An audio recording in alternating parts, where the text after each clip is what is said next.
讲到过年，讲到这个跨年闹热，原来连续假期大家真欢喜。屏东小琉球嘛，真侪人去，伊也毋过发现讲有民众好跑啊弹吊箱的意外。伫跨年暝迄一暝呢，有一间民宿食饭的所在，人是甜，大家伫食饭的时，汹有跑阵呢。 射过来，瞬间爆炸，大拢惊一条。有一个20多岁，这个查某囡仔因为安尼耍吊伤，被人送去病院急救，伊正边大腿有2刀的受伤。警方表示讲，这个小姐已经提出过失伤害告诉。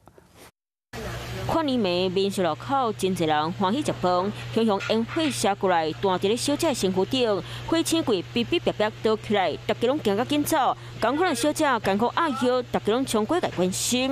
还没有这么离谱啊，没有说东西都坏掉啊，或是那个什么东西又丢到泳池。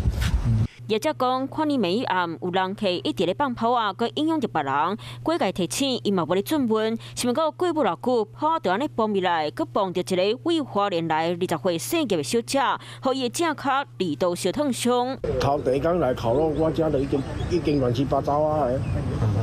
啊，昨想讲应该还好安尔，透早来规个内底，哦。 我规间物件搬出来，全部拢洗，规个内底拢洗。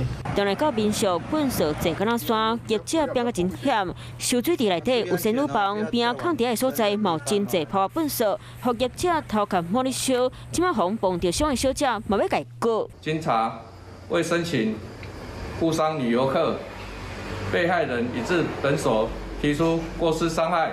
警察呼吁民众放炮啊，莫放伤济，可会造成危险。安尼业者嘛希望游客要有公德心，才会去吵到小琉球的安宁。